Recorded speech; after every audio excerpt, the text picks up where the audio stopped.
Gas cylinder पर आलू रखते ही फ्रेंड गैस का खर्च आधा कम हो जाएगा। ऐसे ही कुछ छोटे छोटे टिप्स शेयर करने वाली हूँ आप लोगों के साथ। उम्मीद करती हूँ टिप्स अगर आप भी आपके डेली लाइफ में यूज़ करेंगे ना तो काम आपका एकदम आसान हो जाएगा। तो चलिए आज का टिप्स देख लेते हैं।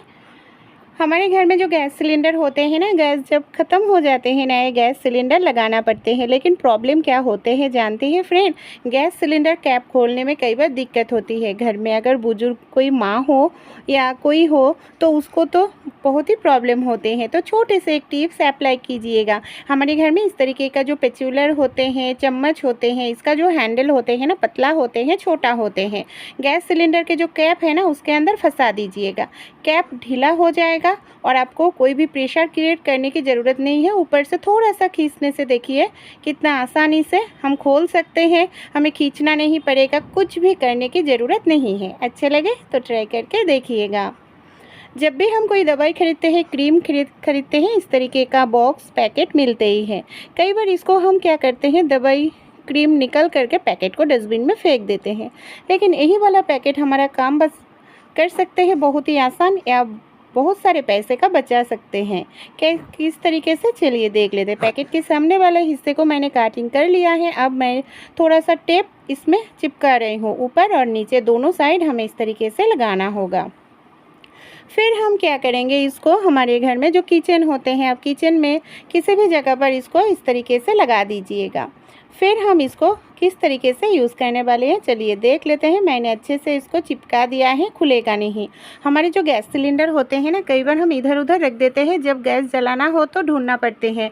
कई बार पानी के ऊपर हम रखते हैं गैस स्लैब में, किचन स्लैब में, और ख़राब होते हैं। फिर से हमें नए खरीदना पड़ते हैं। अगर हम इस तरीके से किचन में किसी भी वॉल पर रख देंगे, ढूंढना नहीं पड़ेगा और नए लाने की ज़रूरत नहीं है।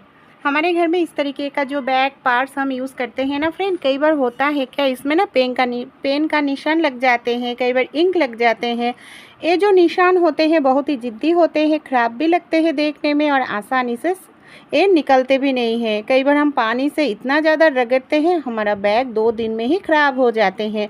तो बिना पानी के अब इसको क्लीन कर सकते हैं। हमारे घर में जो डेटॉल सेवलॉन होते हैं ना, अब कोई भी एक ले लीजिएगा, उसके ऊपर डाल दीजिएगा। फिर उंगली से इस तरीके से अगर आप घिसेंगे ना तो देखिएगा आपका जो इंक का निशान है, पेन का निशान है, बहुत ही आसानी से एकदम से साफ़ हो जाएगा। आपको यहाँ पर एक बूंद पानी का भी यूज़ नहीं करना पड़ेगा फ्रेंड। ये देखिए मेरा जगह कितना बढ़िया तरीके से क्लीन हो गया है। पेन का जो निशान है एकदम से साफ़ हो गया है।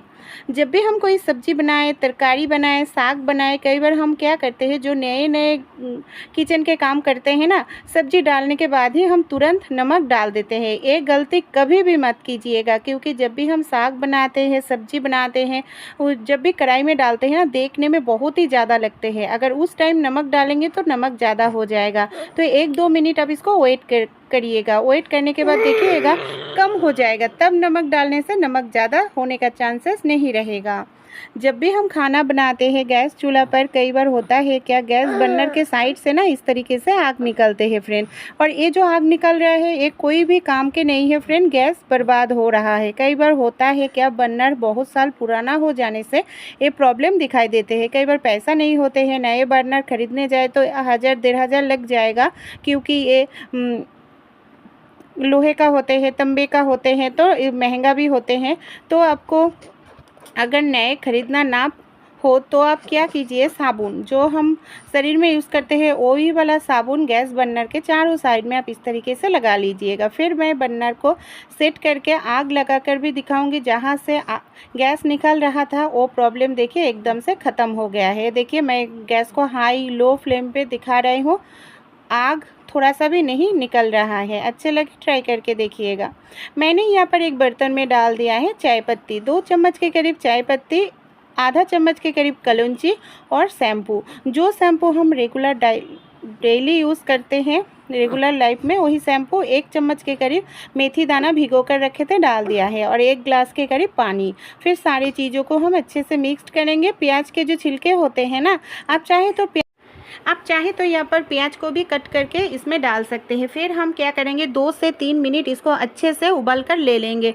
ये जो सारे इंग्रेडिएंट्स हमने ऐड किए हैं ना, अच्छे से उबालने से क्या होगा, सारे इंग्रेडिएंट्स का जो गुण है, उपकारी गुण है, वो पानी में चला आएगा।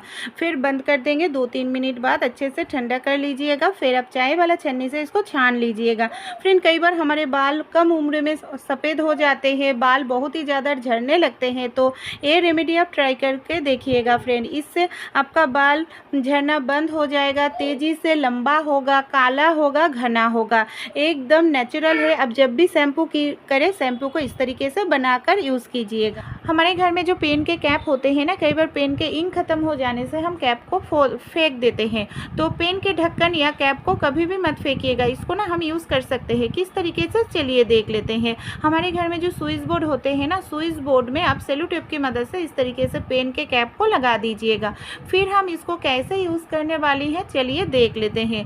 हम जब भी फ़ोन चार्ज करते हैं फ्रेंड, हम चार्जर का तो यूज़ ज़रूर करते हैं, लेकिन प्रॉब्लम क्या होते हैं, फ़ोन चार्ज करने के बाद फ़ोन को तो निकाल लेते हैं, चार्जर को स्विच बोर्ड में ही रख देते हैं, और इस तरीके से फ़ोन के चार्जर के जो वायर होते हैं, ऐसे ही रखने से छोटे बच्चे क्या करते हैं, खींचते हैं, कई बार मुंह दे देते हैं, बड़ा हस्सा हो जाते हैं और देखने में भी ख़राब लगते हैं फ्रेंड। तो आप इस तरीके से चार्जर को वायर को फोल्डिंग करके पेन के ढक्कन के कैप में फंसा दीजिएगा। इससे क्या होगा, बहुत ही खूबसूरत से ऑर्गेनाइज रहेगा, देखने में भी ख़राब नहीं लगेगा। ये देखिए, आसानी से भी आप इसको हैंग करके इस तरीके से पेन के कैप के अंदर डाल सकते हैं। छोटे बच्चे जो है घर में, वो भी इसको खींचना नहीं पाएगा और बड़ा हस्सा भी नहीं होगा। अच्छे लगे तो ट्राई करके देखिएगा। कई बार हम छोटे छोटे टिप्स अप्लाई करने से बिजली का बिल कम कर सकते हैं। कैसे, कई बार हम इलेक्ट्रॉनिक्स का जो चीज़ होते हैं, वॉशिंग मशीन हम यूज़ नहीं कर रहे हैं, तो हम स्विच को ऑन रखते हैं। तो आप कभी भी स्विच ऑन मत रखिएगा, ऑन रखने से बिजली का बिल ज़्यादा आते हैं। अगर हम इंडक्शन ओवन का यूज़ कर रहे हैं, खाना नहीं बना रहे हैं, तो आप स्विच को ऑफ रखिएगा। देखिएगा, अगर स्विच ऑन रखेंगे ना, वो चीज़ में बिजली पहुँचेगा, जिसके कारण थोड़ा सा भी इलेक्ट्रिक बिल ज़्यादा आएगा। छोटा सा टिप्स फॉलो कीजिए। कई बार हम कहीं घूमने जाते हैं और फ़ोन तो हम साथ में लेकर ही जाते हैं, लेकिन पर्स या बैग लेकर जाना भूल जाते हैं। हमें भाड़ा भी देना होते हैं, बस का, ट्रेन का, तो हम देखते हैं पैसे के पर्स भी नहीं लाए, तो हम दिक्कत में पड़ जाते हैं ना। तो एक काम ज़रूर कीजिएगा, ये टिप्स तो मैं हरदम फॉलो करती हूँ। कई बार बच्चों का स्कूल में हमें जाना पड़ते हैं, हम गाड़ी में चढ़ गए लेकिन हमारे पास पैसा नहीं है, तो हमें शर्मिंदगी की भी सामना करना पड़ती है। लेकिन फ़ोन हम यूज़ करते हैं, फ़ोन के कवर भी होते हैं, तो एक काम आप ज़रूर कीजिएगा, फ़ोन के जो कवर है ना, इसके अंदर आप 100 या 200 के नोट रख दीजिएगा। देखिए, इस तरीके से अगर आप रख देंगे ना, तो इमरजेंसी टाइम में काम आएगा। अगर आप जल्दबाजी में घर से निकल गए हैं, पैसे के बैग आप लेकर जाना भूल गए हैं, तो उस टाइम आप फ़ोन, देखिए हमारे सभी के पास हर टाइम तो हम रखते हैं, फ़ोन हाथों में रहते हैं, हम कुछ लेकर जाए या ना जाए, फ़ोन हमारे पास रहते हैं, तो ये दिक्कत नहीं होगा। उस टाइम आप फ़ोन के कवर से पैसे निकल करके यूज़ कर सकते हैं। इस तरीके का जो ऑयल का पैकेट आते हैं ना, ऑयल ख़त्म हो जाने से हम पैकेट को फेंक देते हैं, तो ऑयल का जो खाली पैकेट होते हैं, खाली पैकेट को कभी भी मत फेंकिएगा फ्रेंड, खाली पैकेट को हम यूज़ कर सकते हैं। मैं यहाँ पर क्या कर रही हूँ, ये देखिए, खाली जो पैकेट है ना, इसको मैं तीनों साइड से इस तरीके से काटिंग करके ले रही हूँ। फिर मैं दिखाऊँगी, इसके अंदर ना फ्रेंड बहुत सारे ऑयल भी लगे हुए रहते हैं, और बाद में भी आप इसको यूज़ कर सकते हैं। किस तरीके से, आप चाहे पूरी बनाना, चाहे बहुत समय लग जाते हैं पूरी बनाने में, बेलने में, कई लोगों को तो पूरी अच्छे से बेलना भी नहीं आते हैं, तो बेलने की झंझट ख़त्म। आप इस तरीके से पूरी बना सकते हैं आसानी से, बिना बेलन चकले के। ऑयल के पैकेट को मैंने कट करके इसके अंदर पूरी के लिए लोई रख दिया है। अब हम क्या करेंगे, हमारे घर में जो टिफ़िन करी का ढक्कन होते हैं ना, देखिएगा ढक्कन एकदम से राउंड शेप का होते हैं। मैंने वही वाला प्लास्टिक वाला ढक्कन ले लिया है, इस तरीके से पूरी की लोई के ऊपर रखकर थोड़ा सा प्रेस करेंगे 1-2 सेकंड में ही आपका एक पूरी बनकर तैयार हो जाएगा। ये देखिए बेलन चकला की आपको यहाँ पर बिल्कुल भी ज़रूरत ही नहीं पड़ेगा फ्रेंड। बिना बेलन चकला के कैसे पूरी बनाया है देखिए सेकंड में ही हो गया है। आप चाहे तो रोटी बना भी सकते हैं इसके अंदर। आपको अगर सूखा आटा खाने से रोटी के गैस हो जाते हैं तो आटा डालने की ज़रूरत नहीं पड़ेगा आपको, और बिना आटे के भी आप रोटी बेल सकते हैं। ये देखिए ढक्कन लेकर इस तरीके से हमें थोड़ा सा गोल गोल घुमाना होगा। एक बढ़िया से रोटी बनकर तैयार हो जाएगा, एकदम से पतला और परफेक्ट रोटी। ये देखिए मैं खोल कर दिखा रही हूँ, ये देख लीजिए कितना बढ़िया तरीके से रोटी हमारा बन गया है ना। तो छोटा सा टिप्स अच्छे लगे आप भी फॉलो कीजिएगा। इस तरीके का जो साड़ी होते हैं, सलवार कमीज़ होते हैं, जब भी हम पहनते हैं एक बार पहनने के बाद तो हम नहीं धो देते ना, हम क्या करते हैं धूप दिखाकर अलमारी में रख देते हैं। लेकिन फ्रेंड धूप अगर हम डायरेक्ट दिखाएंगे ना, इस तरीके का साड़ी हो सलवार कमीज़ हो, तो हमारा साड़ी सलवार कमीज़ का जो शाइन है, ग्लेज है, वो ख़राब हो जाते हैं। बहुत ही कम दिनों में ही एकदम से बेकार हो जाते हैं महंगा साड़ी। तो एक काम कीजिएगा, धूप तो हम दिखाएंगे ही, इससे हमारा साड़ी बहुत ही अच्छा रहते हैं, बहुत साल तक ख़राब नहीं होते हैं। मैंने हैंगर में लगा दिया है साड़ी को। फिर मैंने पुराना एक गेंजी ले लिया है। गेंजी को क्या करेंगे हैंगर के अंदर इस तरीके से डाल देंगे। इससे क्या होगा साड़ी हमारा एकदम से कवर हो जाएगा। फिर हम धूप दिखाएंगे ना, डायरेक्ट धूप नहीं लगेगा और साड़ी का कलर भी अच्छा रहेगा, ख़राब नहीं होगा। बहुत साल तक हम इसको यूज़ कर पाएंगे। अच्छे लगे तो ट्राई करके देखिएगा। करेले की सब्ज़ी हम सभी लोग खाना पसंद करते हैं, सेहत के लिए भी करेले की सब्ज़ी अच्छा होते हैं। लेकिन फ्रेंड एक प्रॉब्लम दिखाई देते हैं। करेले के जो सब्ज़ी होते हैं ना, जब भी हम खाते हैं कई बार गैस एसिडिटी हो जाते हैं। इसका जो बीज होते हैं ना कई बार हजम नहीं होते हैं। जिसका किडनी का प्रॉब्लम है उसको भी कई बार डॉक्टर मना करते हैं करेले के बीज खाने के लिए। तो जब भी आप करेला का सब्ज़ी बनाए, करेला काटे इस तरीके से आधा करके कट कर लीजिएगा करेला का। फिर आप जितने पीसेस छोटे छोटे करना चाहते हैं, भाजी बनाना चाहते हैं या दाल में तरकारी में खाना चाहते हैं, आप इस तरीके से कट करके दीजिएगा। इससे क्या होगा आपको खाना बनाकर सब्जी बनाकर फिर आपको फेंकना नहीं पड़ेगा। पहले ही आप बीज को अलग करके फेंक दीजिएगा। हमारे घर में ऐसे बहुत सारे पॉलीथीन आते हैं फ्रेंड, जो हम बेकार समझकर फेंक देते हैं, किसी भी कामों में यूज़ नहीं करते हैं। तो इस तरीके का जो पॉलीथीन होते हैं ना, जो सोयाबीन का पॉलीथीन हो या आटा का पॉलीथीन, कोई भी पॉलीथीन आप यहाँ पर यूज़ कर सकते हैं। इस तरीके से पॉलीथीन की मदद से हम बहुत ही खूबसूरत सा हाथ पंखा बना सकते हैं। गर्मियों में तो सभी लोग हम पंखा यूज़ करते ही हैं फ्रेंड। कई बार बिजली नहीं रहते हैं, हाथ पंखा का यूज़ करते हैं। तो बिना पैसा खर्च करके आप बहुत ही खूबसूरत सा हाथ पंखा बना सकते हैं इस तरीके का पॉलीथीन से। तो चलिए कैसे हम बिना पैसा खर्च करके हाथ पंखा बनाएं देख लेते हैं। मैंने यहाँ पर सोयाबीन का पैकेट लिया है। आप कोई भी अपने पास मौजूद हो आटा का पैकेट या डिटर्जेंट पाउडर का जो बड़ा वाला पैकेट आते हैं वो भी आप यूज़ कर सकते हैं। तो मैंने यहाँ पर सोयाबीन का जो पैकेट है इसको देखिए आधा करके कट करके ले लिया है। अब हम क्या करेंगे फ्रेंड, हमें इसको पहले 1 इंच करके मेजरमेंट करके काटिंग करके लेना पड़ेगा और ऊपर वाला हिस्सा थोड़ा सा हम जॉइंट करके रखेंगे। देखिए इस तरीके से मैं काटिंग करके ले रही हूँ और ऊपर वाला साइड जॉइंट करके रखे थे और एक पॉलीथीन को पूरा ही हम काटिंग करेंगे, जॉइंट नहीं रखेंगे। इस तरीके से 1 इंच करके काटिंग करना होगा। तो 1 इंच करके मैंने फोल्ड करके ले लिया है एक साथ। तो चलिए मैं काटिंग करके आप लोगों को दिखाती हूँ। ये देखिए मैंने पहले एक साइड काटिंग कर लिया है, फिर हम क्या करेंगे दूसरे साइड भी हम इस तरीके से काटिंग करके ले लेंगे। और इसी तरीके से हमने सारे पीसेस को यहाँ पर काटिंग करके ले लिया है।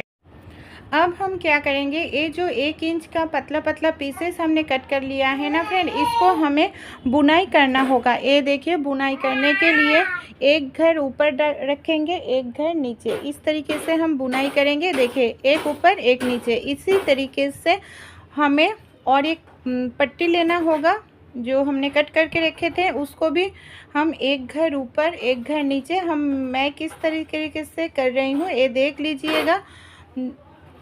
और आपको भी इसी तरीके से लास्ट तक बुनाई करना होगा और थोड़ा सा गैप ना रहे इसके लिए आप इस तरीके से टाइट करके ही बुनाई कीजिएगा, तो क्या होगा बीच में कोई भी गैप नहीं रहेगा।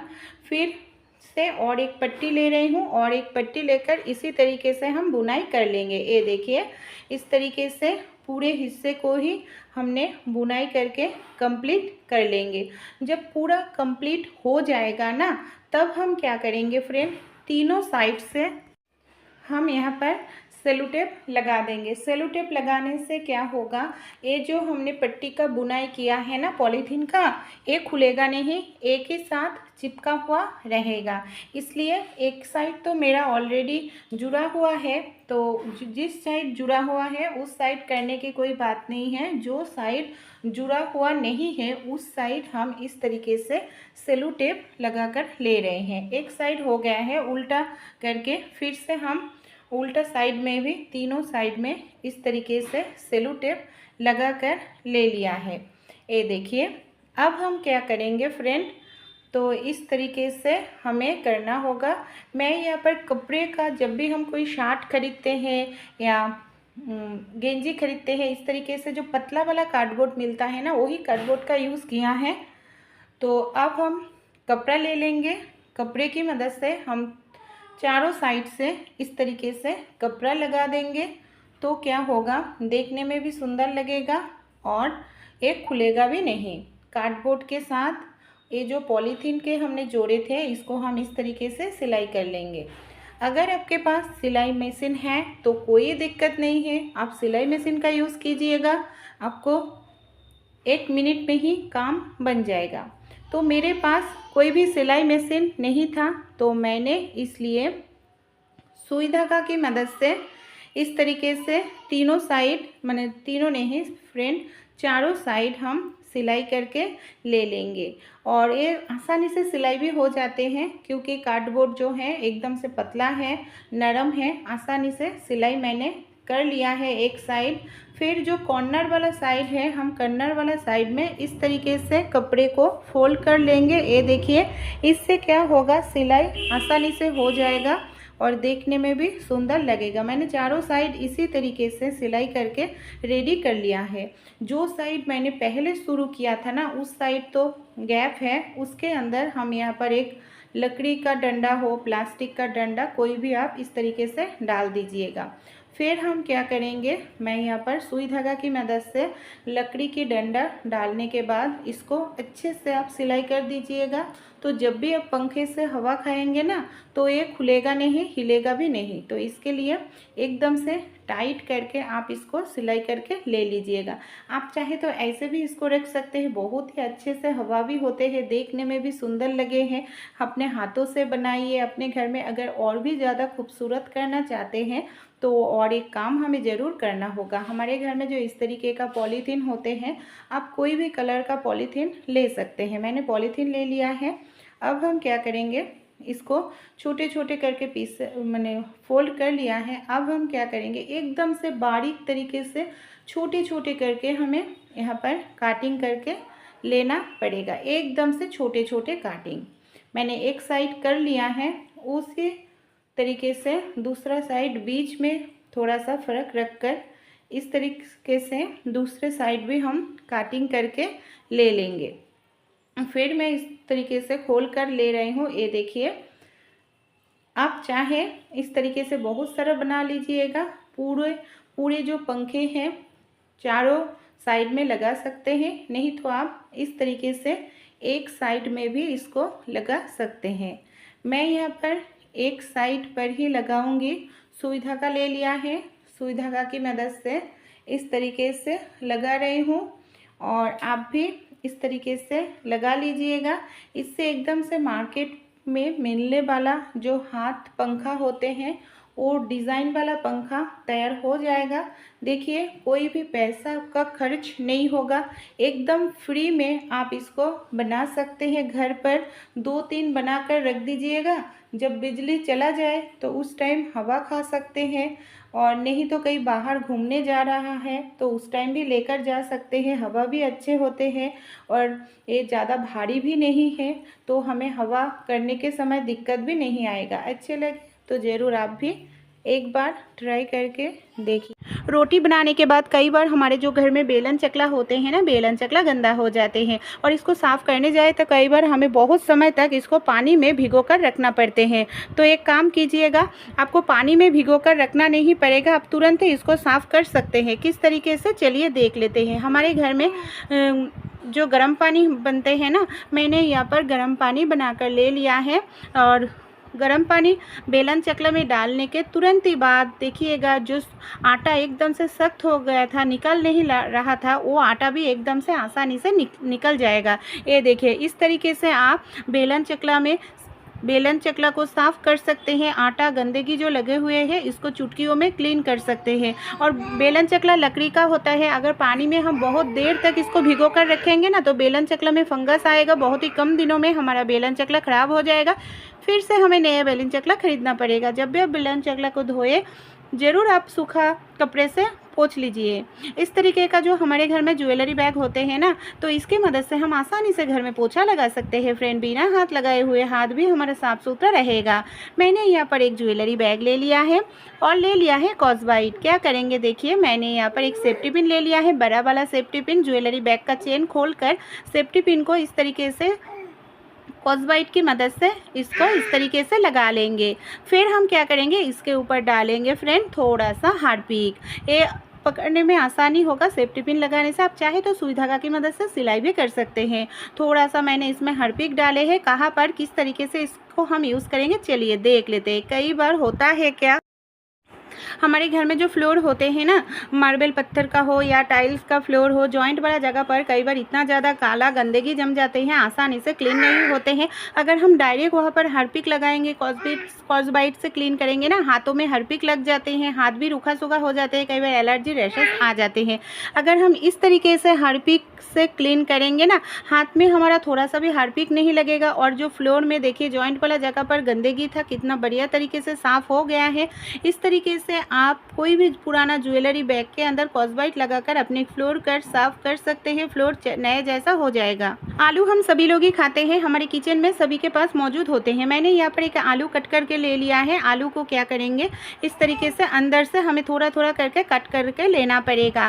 फिर हम क्या करेंगे, इस आलू में 2 चीज़ हम ऐड करेंगे। मैं यहाँ पर पहला जो चीज़ ऐड करूँगी वो है खाने वाला सोडा, जो हमारे सभी के घर में मौजूद होते हैं। थोड़ा सा टूथपेस्ट हम इसके ऊपर डाल देंगे। फिर हम क्या करेंगे, खाने वाला सोडा और टूथपेस्ट को अच्छे से आलू के ऊपर हमें इस तरीके से लगाना होगा। फिर चलिए कहाँ पर यूज़ करते हैं हम देख लेते हैं। जहाँ पर हम गैस सिलेंडर रखते हैं ना फ्रेंड, कई बार 1-2 महीना रखने से ना वहाँ पर जंग का निशान आ जाते हैं, आसानी से जंग का निशान क्लीन नहीं होते हैं। तो आलू में जो हमने खाने वाला सोडा टूथपेस्ट लगाया हुआ था ना, उसको हम इस तरीके से जंग वाला जगह पर घिसेंगे। इससे क्या होगा, आलू का रस जो है ना और टूथपेस्ट खाने वाला सोडा जंग क्लीन करने में बहुत ही ज़्यादा मदद करते हैं। इस तरीके से थोड़ा सा घिसने से देखिएगा जंग का निशान जो है एकदम से साफ़ हो जाएगा। फिर आप गीला कपड़े से इस जगह को पोंछ लीजिएगा, एकदम से आपका जो फ्लोर है साफ़ सुथरा हो जाएगा। छोटे छोटे टिप्स अगर अच्छे लगे फ्रेंड तो ज़रूर आप भी ट्राई करके देखिए। हम देख लेते हैं हैंगर में आपने कभी इस तरीके से गार्डर का यूज़ किया है?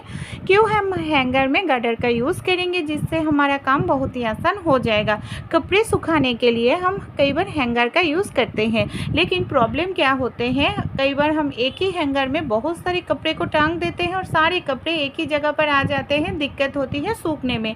तो आप इस तरीके से, मैं 3 रबर बैंड लगाकर दिखा रही हूँ गार्डर, आप चाहे तो 5-6 गार्डर भी लगा सकते हैं और आसानी से आप कपड़े को सुखा सकते हैं। देखिए मैंने 3 गार्डर लगा लिए हैं और जो गैप है वहाँ पर भी आप गार्डर लगा सकते हैं। फिर हम क्या करते हैं, छोटे बच्चों को तो बहुत सारे कपड़े होते हैं फ्रेंड, और हम कपड़े को क्या करते हैं हैंगर में टांग कर कोई बड़ा वाला हैंगर में हम हैंग करके सुखाने के लिए रख देते हैं। दिक्कत क्या होते हैं, ये जब हैंगर हवा के कारण हिलते हैं ना, सारे कपड़े एक ही जगह पर चला आते हैं और सूखते नहीं हैं। तो एक काम कीजिएगा, ये दिक्कत आपका कभी भी नहीं होगा। हमने जो रबर बैंड लगाया है ना, रबर बैंड के अंदर अगर हम हैंगर को इस तरीके से फंसा देंगे, जितने भी तेज़ हवा चले फ्रेंड, तो भी हमारे जो कपड़े हैं ना एक ही जगह पर कभी भी नहीं आएगा और अच्छे से हमारा कपड़े भी सूख जाएगा, है ना। कमाल के टिप्स, आप भी ये छोटे से टिप्स फॉलो करके सकते हैं। अगर आपके घर में बच्चे हैं, बहुत सारे कपड़े सुखाना पड़ते हैं, तो कम जगह में बहुत सारे कपड़े को सुखा सकते हैं। जो इस तरीके का सॉक्स होते हैं, बच्चों का हो या बड़ों का, कई बार हम एक सॉक्स एक साथ रखते हैं, कई बार एक मिलते हैं, दूसरा कहीं खो जाते हैं, मिलते नहीं हैं, जल्दबाजी में बहुत ही परेशान हम हो जाते हैं, ढूंढना पड़ते हैं। तो एक के ऊपर एक सॉक्स आप इस तरीके से रख दीजिएगा और सॉक्स के नीचे वाले साइड से आप ऊपर वाला साइड तक हमें इस तरीके से फोल्ड करके लेना पड़ेगा। ये देखिए, फोल्ड करने के बाद जो ऊपर वाला साइड है आप इस तरीके से पकड़ करके फोल्ड कर दीजिएगा। उल्टा हो जाएगा, इससे आपका सॉक्स अंदर एकदम से साफ सुथरा रहेगा। दूसरा मैं करके दिखा रही हूँ, इससे क्या होगा, दोनों सॉक्स आपका एक ही जगह पर रहेगा और आसानी से मिल जाएगा, ढूंढने की कोई भी ज़रूरत आपको नहीं पड़ेगा। मैंने यहाँ पर एक पॉलीथीन ले लिया है, इस तरीके का पॉलीथीन हमारे सभी के घर में होते हैं। पॉलीथीन के अंदर हमने डाल दिया है गेहूं का आटा, जो रोटी बनाने के लिए यूज़ करते हैं ना। कई बार हमें आटा गूंदने के मन नहीं करते हैं या सब्जी काटने, मछली काटने जाए तो उंगली कट जाते हैं, तो इस तरीके से आप आटा बिना हाथ लगाए आसानी से गूंद सकते हैं। कई बार सब्जी काटने जाए तो उंगली कट जाते हैं ना, उस हाथों से अगर आटा गूंदेंगे खून निकलेगा। तो इस तरीके से पॉलीथीन में आप आटा ले लीजिएगा। अगर आपको पानी का अंदाज़ा नहीं है तो थोड़ा थोड़ा करके पानी दीजिएगा, क्योंकि मैं आटा इस तरीके से गूंथती हूँ तो इसलिए मेरा पानी का अंदाज़ा हो गया है, मैं एक बार में ही पानी दे दिया है। अगर आपको ना हो अंदाज़ा तो थोड़ा थोड़ा करके देकर इस तरीके से पॉलीथीन को थोड़ा सा मसल लीजिएगा। इससे देखिएगा आपका बिना हाथ लगाए हुए बढ़िया आटा बनकर तैयार हो जाएगा रोटी के लिए। आपका हाथ भी साफ़ सुथरा रहेगा और पॉलीथीन के अंदर भी फ्रेंड आपको बहुत सारा आटा भी बर्बाद नहीं होगा। ये देखिए, मेरा तो आटा यहाँ पर रेडी हो गया है। मैं पॉलीथीन से निकाल करके भी आप लोगों को दिखा रही हूँ। आटा जो है हमारा एकदम से साफ़ सुथरा है। पॉलीथीन देखिए और आटा कितना बढ़िया तरीके से रोटी के लिए रेडी हो गया है। हमारे घर में जो धागा का डिब्बा होते हैं ना, हम तो सुई धागा, ये जो इस तरीके का बुताम होते हैं, हम एक साथ रख देते हैं। दिक्कत क्या होती है फ्रेंड, बोताम जो होते हैं ना छोटे छोटे होते हैं और छोटे छोटे बोताम होने के कारण कई बार होता है क्या दिक्कत, ये जो बोताम होते हैं गिर जाते हैं, इधर उधर गिर जाते हैं और बोताम खो जाते हैं। जब भी हमें बोताम की ज़रूरत होते हैं फिर से हमें मार्केट से बोताम खरीदना पड़ते हैं, पैसा लगते हैं। तो ये गलती मत कीजिएगा। आप किस तरीके से बोताम को रखिएगा जिससे आपका बोताम एक भी खोएगा नहीं, 10 साल बाद भी आपका सही सलामत रहेगा। एक बड़ा वाला सेफ्टी पिन लीजिएगा। मेरा पास तो बहुत सारे बोताम हैं, इसलिए मैंने बड़ा वाला सेफ्टी पिन लिए हैं। उसके अंदर बोताम को मैं इस तरीके से डाल कर ले रही हूँ। अगर आप इस तरीके से सेफ्टी पिन के अंदर बोताम को डाल कर रखेंगे ना, आप धागे के डिब्बे में रख सकते हैं एक बार, या किसी भी जगह पर आप इसको हैंग करके भी रख सकते हैं। इससे क्या होगा, आपका बोताम कभी भी खोने का डर नहीं रहेगा, जब भी ज़रूरत होगा मिल जाएगा। कई बार हमारे घर में बहुत सारे जीन्स पैंट होते हैं, हम कैसे इसको फोल्डिंग करें हम समझ नहीं आते, बहुत जगह ले लेते हैं। और अगर फोल्डिंग करें कई बार एकदम से कपड़े जो होते हैं ना जगह जगह पर सिलंगी आ जाते हैं या अच्छे से फोल्डिंग नहीं होते हैं, तो कपड़े को आप इस तरीके से पैरों के साइड में आधा करके फोल्ड करके ले लीजिएगा। फिर और एक फोल्डिंग आपको करना होगा। ये देखिए, मैंने आधा करके फोल्डिंग करने के बाद फिर से कमर तक और एक फोल्डिंग करेंगे और फिर से हम इस तरीके से आधा करके फोल्ड कर लेंगे। इससे हमारा कपड़ा एकदम से अच्छा रहेगा। आप किसी भी जगह पर जाना हो आयरन करने की ज़रूरत नहीं पड़ेगा और कम जगह पे आप बहुत सारे कपड़े को इस तरीके से अगर फोल्ड करेंगे ना रख पाएंगे। देखिए, दूसरा भी मैं इस तरीके से दिखा रही हूँ। पैरों को आधा कर लिया है, फिर से मैं कमर के साइड फोल्ड करके इसको आधा करके फोल्ड कर देंगे। देखिए कितना सुंदर से फोल्डिंग हो गया है ना, और ये खुलेगा भी नहीं है और बहुत सारे कपड़े को भी हम एक साथ रख पाएंगे। अच्छे लगे टिप्स तो ज़रूर आप भी फॉलो करके देखिएगा। हमारे शरीर के अनचाहे बाल हटाने के लिए हम क्या कुछ नहीं करते हैं फ्रेंड। कई बार हमारे हाथ पैरों में अनचाहे बहुत ही ज़्यादा बाल होते हैं, हम पार्लर जाकर थ्रेडिंग कराते हैं, लेजर ट्रीटमेंट करते हैं, वैक्स वगैरह करते हैं, जो बहुत महंगा भी होते हैं, पेनफुल भी होते हैं। और अनचाहे बाल को ना हटाए तो भी हमारा ख़राब लगते हैं देखने में। कई बार हमारे अपर लिप में, गालों के साइड में बहुत ही ज़्यादा अनचाहे बाल हो जाते हैं। तो घर के कुछ चीज़ अप्लाई करके हम अनचाहे बालों से एकदम से छुटकारा पा सकते हैं। हमारा जहाँ पर अनचाहे बाल है, हाथ पैर चेहरे पर काला भी नहीं होगा, अनचाहे बाल एकदम से क्लीन हो जाएगा। पहले हम क्या करेंगे, मैंने यहाँ पर ले लिया है एक कटोरी के अंदर हम डाल रहे हैं शैम्पू हमारे सभी के घर में होते हैं। आप किसी भी ब्रांड के शैम्पू यहाँ पर यूज़ कर सकते हैं फ्रेंड। क्या करूँगी, देखिए मैंने यहाँ पर ₹1 वाला जो क्लिनिक प्लस का शैम्पू आते हैं ना, क्लिनिक प्लस का, वही शैम्पू मैंने डाल दिया है कटोरी में। कई बार अनचाहे बाल तो हम निकालते हैं, लेकिन उस जगह पर ना गंदगी रह जाते हैं, काला हो जाते हैं। तो इस तरीके से आप शैम्पू का यूज़ कीजिएगा, तो क्या होगा, उस जगह से गंदगी भी हट जाएगा और काला निशान भी नहीं होगा। मैं यहाँ पर डालूँगी विनीगर अगर ना हो आपके पास तो जो नींबू होते हैं ना, एकदम से ताज़ा नींबू का रस भी आप यूज़ कर सकते हैं या विनीगर यूज़ कर सकते हैं। आपको पास जो है अवेलेबल वही आप यहाँ पर यूज़ कीजिएगा। शैम्पू के साथ विनीगर को अच्छे से हम मिक्स कर लेंगे। विनीगर ऐसा एक चीज़ है जो अनचाहे बालों में हटाने में मदद करते हैं। शैम्पू के साथ अच्छे से हम विनीगर को इस तरीके से मिला लेंगे। फिर हम इसके अंदर और कुछ चीज़ ऐड करने वाले हैं फ्रेंड, जो अनचाहे बाल हटाने में भी बहुत ही मदद करते हैं। चलिए देख लेते हैं। मैं यहाँ पर डाल रही हूँ टूथपेस्ट, कोलगेट डाल रही हूँ। आप किसी भी वाइट कलर का टूथपेस्ट यूज़ कर सकते हैं। टूथपेस्ट क्या करते हैं, जहाँ पर अनचाहे बाल हम हटाते हैं ना, उस जगह को ठंडा बना देते हैं, या अनचाहे बालों को जो जड़ है ना उसको नरम कर देते हैं, तो आसानी से अनचाहे बाल जड़ से निकल आते हैं। तो इसलिए ज़रूर आप टूथपेस्ट का यूज़ कीजिएगा, वाइट कलर का, दूसरा कलर का नहीं फ्रेंड, कोई भी ब्रांड का हो लेकिन कलर वाइट होना चाहिए। 1 चम्मच के करीब मैंने यहाँ पर टूथपेस्ट डाल दिया है। टूथपेस्ट डालने के बाद फिर से हम क्या करेंगे, अच्छे से इसको मिक्स करके ले लेंगे। देखिए मिश्रण जो है ना, आप बनाकर एक बार यूज़ कीजिएगा फ्रेंड। मैं बताऊंगी आप लोगों को, रिज़ल्ट भी दिखाऊंगी। एक बार यूज़ करने से ही आपका बाल जो है ना बहुत ही आसानी से निकल जाएगा, बहुत ज़्यादा पैसा भी नहीं लगेगा और हमें ज़्यादा दर्द भी नहीं होगा। अच्छे तरीके से मैंने टूथपेस्ट को यहाँ पर सारे मिश्रण के साथ मिक्स करके ले लिया है। अब जो हम सब्जी लेने वाले हैं, पपीता के जो कच्चे सब्जी होते हैं ना, आप जानकर हैरान हो जाएंगे। इसका जो रस होते हैं ना, वाइट वाला दूध निकलते हैं, ये हमारे स्किन के लिए बहुत ही अच्छे होते हैं अनचाहे बाल हटाने के लिए।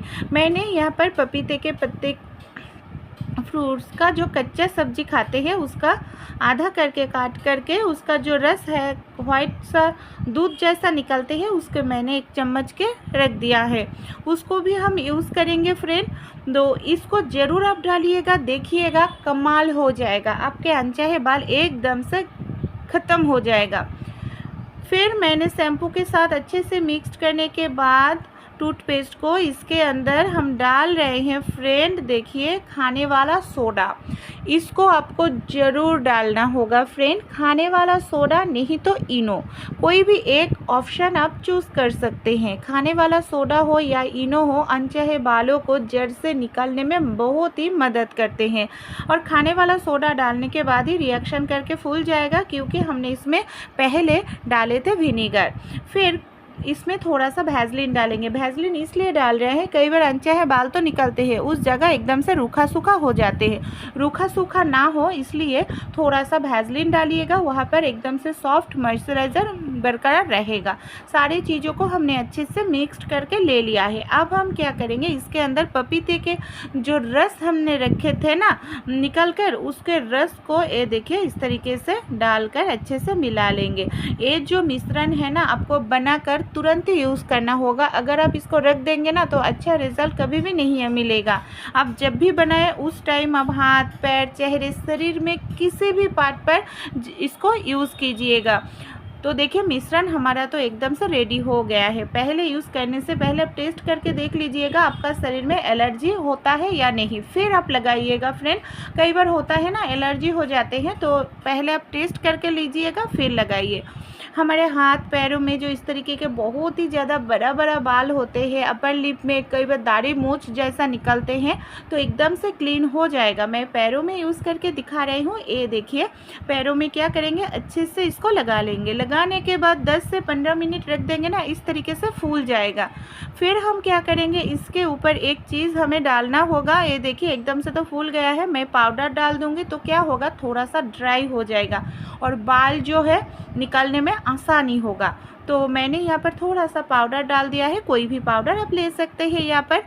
फिर हम क्या करेंगे, मैं यहाँ पर ले रही हूँ टिश्यू पेपर।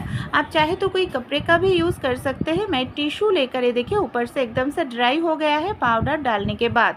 फिर टिश्यू से हम क्या करेंगे, ये नीचे वाले साइड से ऊपर वाला साइड में उल्टा डायरेक्शन में खींचना होगा। ये देखिए उल्टा डायरेक्शन में खींचने से छोटे छोटे जितने भी बाल थे फ्रेंड, देखिए एकदम से क्लीन हो गया है। आप देख सकते हैं कितना बढ़िया तरीके से बाल हमारा निकल आए हैं। ये देखिए जगह भी हमारा एकदम से साफ सुथरा हो गया है।